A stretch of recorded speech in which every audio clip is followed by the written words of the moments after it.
Salut! Je te souhaite la bienvenue dans cette nouvelle vidéo dans laquelle je vais te parler luxe. Je pense que tu l'as vu, cette semaine, les actions du luxe ont pris très cher. Elles ont eu une descente aux enfers avec LVMH moins 13,7%, Kering moins 16,5%, Hermès moins 7,9%, tout ça en une semaine et ça a été le cas pour plein d'autres actions du luxe, mais on voit que la France a été tout particulièrement touchée. Alors dans cette vidéo, je vais t'expliquer pourquoi on a eu cette baisse.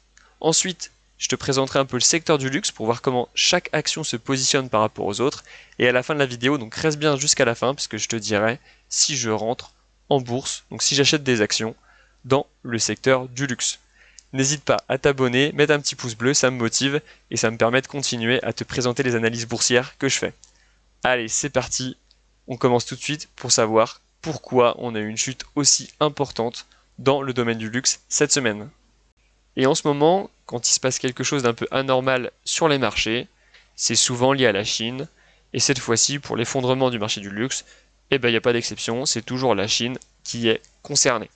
En fait, il y a deux choses. Déjà, on a une reprise des cas des Covid en Chine. Donc en fait, les marchés ont peur d'une reprise des restrictions liées au Covid, ce qui pourrait ralentir un peu l'économie et donc diminuer les ventes du luxe en Chine, puisqu'en fait, la plupart des sociétés de luxe gagnent énormément d'argent en Chine. En fait, c'est une grosse partie de leur revenu vient des pays asiatiques et plus particulièrement la Chine.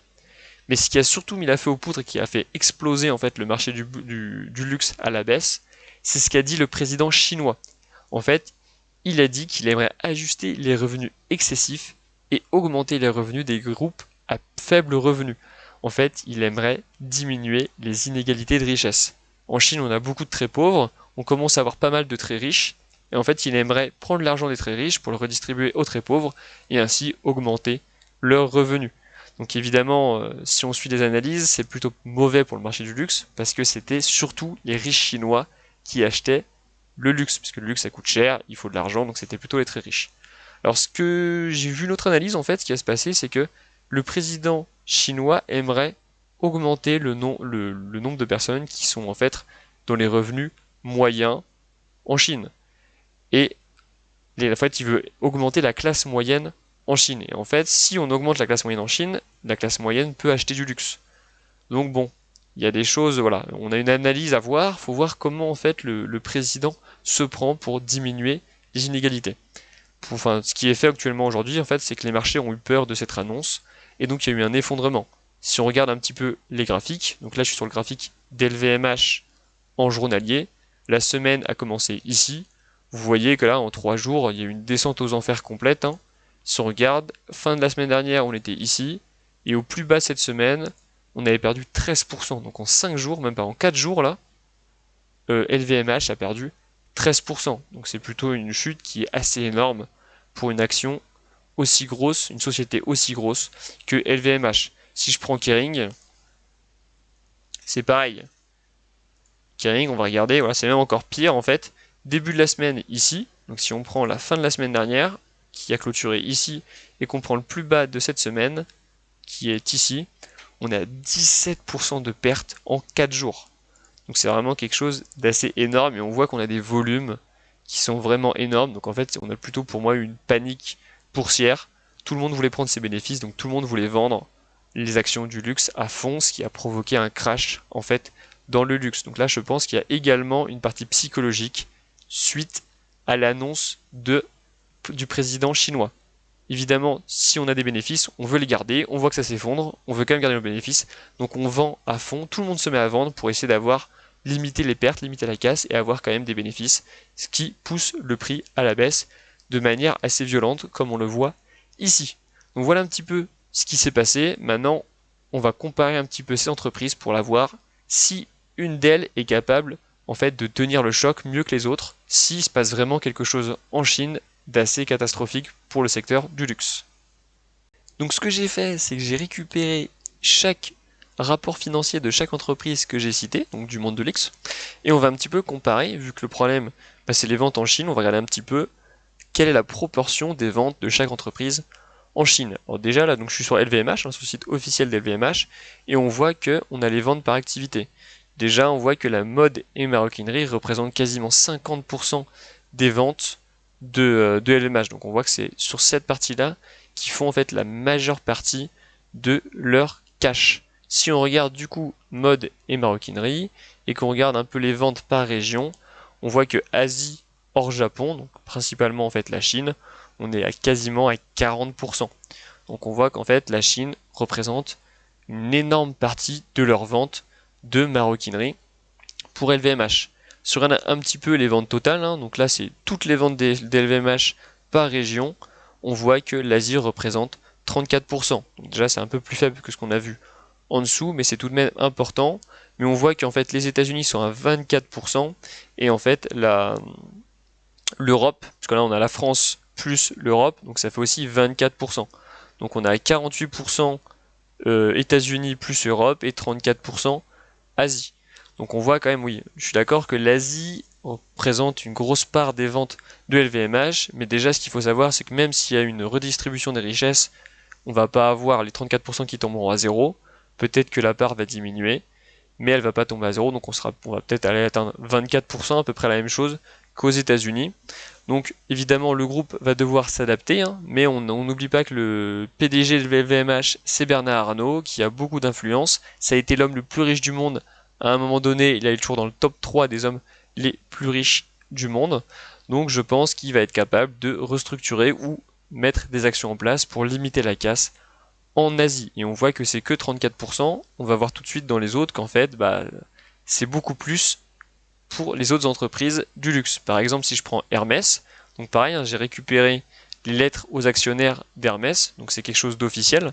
On voit que Asie-Pacifique, on est à 46% des ventes, États-Unis seulement 15%, France 10% et Europe 15%. Donc en Europe, on est à peu près à 25%, donc comme LVMH. Aux États-Unis, c'est plus faible, et on voit que là, par contre, on est quasiment à 50% de ventes en Chine, qui peut être très impactant, parce que si par contre là ça diminue de moitié, si on passe seulement à 23%, là je pense que Hermès risque de perdre pas mal d'argent. Si on passe maintenant à L'Oréal, pareil, j'ai récupéré les chiffres officiels, je suis sur le site officiel de L'Oréal, on voit que Asie-Pacifique, ça correspond à 35% des ventes, donc à peu près comme LVMH. Europe de l'Ouest, on est à 26%, Amérique du Nord, 24%. Donc si on fait la somme des deux, on est à plus de la moitié des ventes. Mais on a, oui, l'Asie qui qui a une grosse part de marché. Par contre, on voit qu'il y a d'autres marchés émergents qui sont en train de développer. Afrique, Moyen-Orient, 2%, mais qui va augmenter petit à petit. Amérique latine, pareil. Et Europe de l'Ouest, sur lesquels ils peuvent davantage s'appuyer si l'Asie diminue. On passe maintenant à Kering. Kering, voilà, c'est pareil. 42%, donc là c'est nouveau énorme, 42% des ventes de Kering se fait en Asie, donc principalement la Chine. Quand on parle d'Asie-Pacifique, la majeure partie c'est souvent la Chine. On a 21% en Europe, 25% aux États-Unis et 6% au Japon. Donc on voit que en fait, si on fait la somme des États-Unis et de l'Europe, on est quasiment à ce qui est vendu en Chine. Donc on voit que Kering a vraiment une exposition en Chine qui est assez élevée. Pour finir, j'ai pris une entreprise qui est suisse pour voir un petit peu ce qui se passait à l'étranger, pour voir si c'était comme les actions françaises. Donc j'ai pris Richemont. Et Richemont, on voit ici, sales by région, donc en fait c'est les ventes par région géographique. On voit que Asie-Pacifique, c'est ce qui est en gris, on est à 45%. Donc en fait, quand on regarde tout le secteur du luxe à peu près les mêmes chiffres en fait, ils vendent tous à hauteur de entre 45 et 35% en Chine. Donc en fait, s'il se passe quelque chose en Chine, ils vont tous être impactés à peu près pareil. Donc il y en a qui sont un petit peu moins, par exemple LVMH et L'Oréal seront peut-être un petit peu moins impactés et auront peut-être les reins un peu plus solides puisqu'ils ont moins de ventes en Chine, mais ils seront tous impactés assez violemment, et donc ça sera le plus fort, celui qui a les reins les plus solides, qui tiendra le plus longtemps et qui d'ailleurs pourra même reprendre des parts de marché aux autres. Donc si on continue l'analyse sur Richemont, on voit qu'aux États-Unis ils sont seulement à 18%, et en Europe ils sont à 23%. Donc si on fait la somme des deux pays développés, États-Unis, Amérique et Europe, on est inférieur à la Chine, enfin à l'Asie, mais principalement la Chine. Donc on voit que ils sont, j'ai envie de dire, encore plus exposés que les marques qu'on a vues jusqu'à maintenant à la Chine. Donc si on fait un petit récapitulatif, en fait, ce qui se passe, c'est que on a LVMH qui est exposé à l'Asie à 34%, Hermès à 46%, Kering à 42%, Richemont à 45% et L'Oréal à 35%. Donc on voit déjà que les moins exposés, c'est LVMH et L'Oréal, et qu'on voit que les trois du milieu, donc Hermès, Kering et Richemont, sont plutôt exposés à peu près pareil, même si Kering est à peine en dessous. Donc déjà, les deux entreprises qui sortent un petit peu du lot s'il y a une grosse crise en Chine, ça serait plutôt LVMH et L'Oréal, et qui sont en plus deux entreprises qui ont su s'adapter et qui ont les reins très solides, puisqu'en fait, on a LVMH, le PDG, c'est Bernard Arnault, qui a réussi à monter un empire en peu de temps, et L'Oréal, qui est le numéro 1 des cosmétiques, et qui a réussi à s'adapter en moment de crise du Covid, parce qu'elle a financé à mort sa partie de vente en ligne, et a réussi à augmenter son chiffre d'affaires, même au moment du Covid. Je me suis également amusé à regarder le cash qu'avait chaque entreprise de dispo aujourd'hui. En fait, c'est tout le cash qu'ils peuvent mettre sur la table aujourd'hui pour investir ou pour acheter des choses. Donc si on regarde, c'est un petit peu disparate. Et pourquoi c'est intéressant de regarder le cash que l'entreprise a en banque? Déjà, s'il y a une crise, parce que pour l'instant on ne sait pas encore s'il y a une crise, on va voir ce qui se passe en Chine. Pour l'instant il y a juste un effondrement boursier, mais les ventes continuent. Pour l'instant il n'y a pas eu de proposition faite par le président chinois. Donc s'il y a une crise, évidemment c'est plus simple de tenir la crise quand on a du cash. On va pouvoir utiliser ce cash-là pour combler les pertes, par exemple, ou pour investir dans des nouveaux usines pour produire moins cher. Enfin bon, c'est évidemment plus simple de passer une crise avec beaucoup de cash que si on n'en a pas. Deuxième chose, pour les grands groupes tels LVMH, Kering ou Richemont, en fait, ils possèdent déjà énormément de marques de luxe, et leur stratégie de croissance, c'est de racheter des marques pour pouvoir augmenter leur part de marché et donc augmenter leurs revenus. Et pour acheter des marques, il faut évidemment du cash.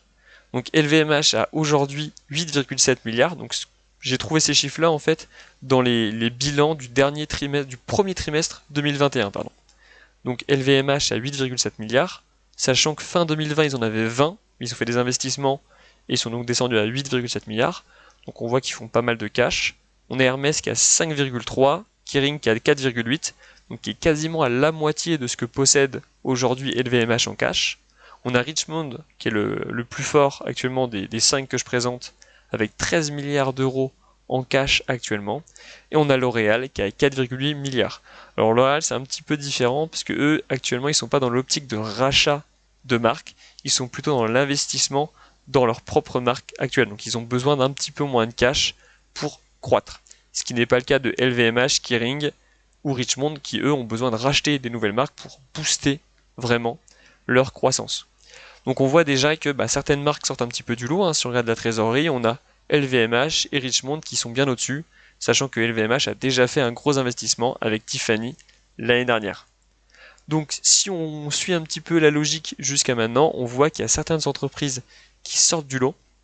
Je pense que vous l'avez compris que pour moi LVMH c'est une entreprise qui est très intéressante. En fait je voulais rentrer sur LVMH depuis un petit moment, sauf que les prix étaient beaucoup trop hauts pour moi, donc j'attendais en fait une entrée intéressante et je pense qu'aujourd'hui on peut en avoir une.